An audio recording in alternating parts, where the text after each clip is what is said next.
اور ہم جو ہے عیش کر رہے ہیں، گلچھرے اڑا رہے ہیں. یہاں جس کے پاس 2 پیسے ہو گئے برقع اتار کے اس نے پھینک دیا کہ معلوم ہوتا ہے کہ یہ تو مفلسی کو چھپانے کا ذریعہ تھا. 4 پیسے ہوں، اچھے کپڑے پہنے ہوئے ہوں، میک اپ صحیح کیا ہوا ہو تو پھر برقعے کی کیا ضرورت ہے؟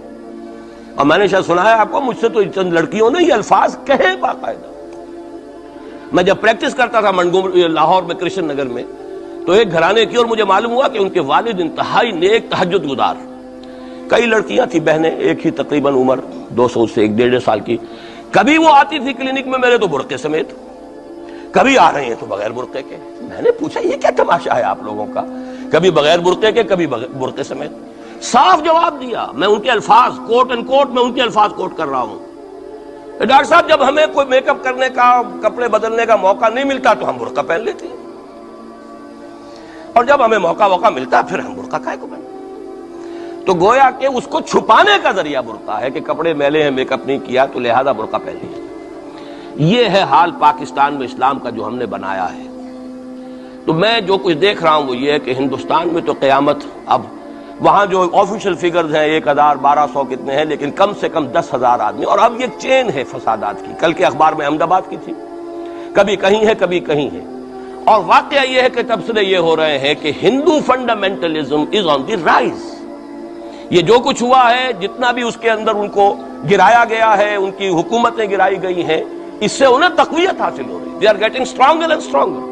کانگریس کے لیے اب اپنی جو ہے جان بچانی مشکل ہے، اور اس وقت سب سے بڑا ان کے لیے جو ہو گیا وہ یہ ہے کہ وہ کمیونسٹوں کی سپورٹ کے بغیر چل نہیں سکتے. اور کمیونسٹ جو ہے وہ ان کی جو اس وقت وہ امریکہ کے زیر اثر جو اپنی اکنامک پالیسیز چینج کر رہے ہیں اس کا ساتھ دینے کو تیار نہیں. تو یہ ڈائلیما ہے. جبکہ ادھر جو ہے وہ بالکل جو ہندو ذہن ہے وہاں کا ریوائولسٹ ذہن وہ پوری طریقے سے قائم. تو اب اس وقت میں اس کے حوالے سے عرض کر رہا ہوں کہ ہندوستان اور پھر پاکستان کو علیحدہ نہ سمجھیے، اس لیے کہ ہندوستان کو اگر انہوں نے مسلمانوں سے یا اسلام سے خالی کرا لیا تو پھر ان کے بعد ان کا ٹارگٹ جو ہے پاکستان تو ہے ہی ہے. ہم تو ان کے ٹارگٹ نمبر 1 ہے. ذہناً انہوں نے کبھی پاکستان کو تسلیم نہیں کیا. اور ہمارا اب ساتھی ہے کون؟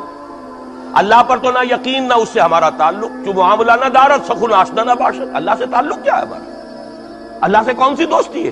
اللہ کیوں ساتھ ہے ہمارا؟ ہم تو مجرم ہیں نمبر 1 اس کے. اور باقی دنیا میں جن پر سہارا تھا، جن پہ تکیہ تھا، وہی پتے ہوا دینے لگے. وہ تو بالکل امریکہ کی پالیسی معلوم ہوتی ہے کہ ہمیں تو ہاتھ پاؤں باندھ کر جیسے ہندو کے سامنے ڈال دیا جائے. کبھی وہ ٹیررسٹ اسٹیٹ قرار دینے کی دھمکی آ جاتی ہے، فیلرز کی شکل میں آ جاتی ہے. یہ فیلرز دیے جاتے ہیں اس لیے تاکہ بات پہنچ جائے. اگر صرف بات اس طریقے سے انڈائریکٹلی پہنچنے سے مطلوبہ مقصد حاصل ہو جائے تو خام خواہ براہ راست کہنے کی ضرورت کیا ہے؟ وہ مطلب تو حاصل ہو. سب نے سجدہ سہو کیا ہوا ہے. ہمارے ہاں ہر ادارہ سجدہ سہو کر چکا امریکہ کے سامنے، ٹوٹل سرنڈر. اور یہ بات جو قاضی حسین احمد صاحب کہہ رہے ہیں 100% درست کہہ رہے ہیں، 100% درست کہہ رہے ہیں. ٹوٹل سرنڈر، چاہے وہ بے نظیر ہو، چاہے وہ نواز شریف ہو، اور چاہے وہ کوئی اور ادارہ ہو آپ کا جو یہاں پہ قوت کا اصل سرچشمہ ہے اور منبع ہے، سب کے سب 100% جو ہے اس کے سامنے سجدہ کر چکے. یہی وجہ ہے کہ وہ بے نظیر کا ساتھ نہیں دے رہے. بے نظیر کا ساتھ کائے کو دے؟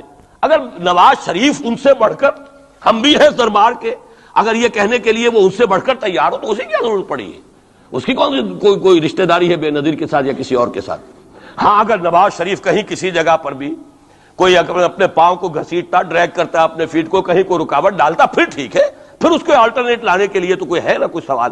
لیکن جب وہ ان سے بڑھ کر نیاز مند ہوں، ان سے زیادہ بڑھ کر سجدہ کرنے کو تیار ہوں، ان سے بڑھ کر کہیں ہم شریعت کورٹ ہی کو اٹھا کے پھینک دیں گے اگر سود کا معاملہ جو ہے شریعت کورٹ کے حوالے سے ہمارے لیے مصیبت بنا، سود تو دیں گے، چلے گا، لائیے خدا کے لیے لائیے، پیسہ لے کے آئیے، ہمارے ملک میں آئیے، پیسہ لگائیے. اور یہ سود وود کا یہ کوئی مولوی لوگ ہیں پاگل جو کہتے ہیں کہ یہ کوئی حرام ہے، اور کوئی پاگل ہمارے شاید وہ کورٹ والے بیٹھے ہوئے تھے جنہوں نے اسے کہہ دیا کہ بینک انٹرسٹ بھی جو ہے ربا ہے. باقی آپ ہم سے کوئی ڈر نہ رکھیے. میرے اسلام کو اب قصہ ماضی سمجھو، ہنس کے وہ مس بولی کہ پھر مجھ کو بھی راضی سمجھو. سیدھی بات ہے. جھگڑا تو اسلام سے تمہارے سے تو نہیں، نہ بے نظیر سے جھگڑا ہے اور نہ نواز شریف سے جھگڑا ہے، جھگڑا اسلام سے. اس حوالے سے بہت برا وقت آ رہا ہے.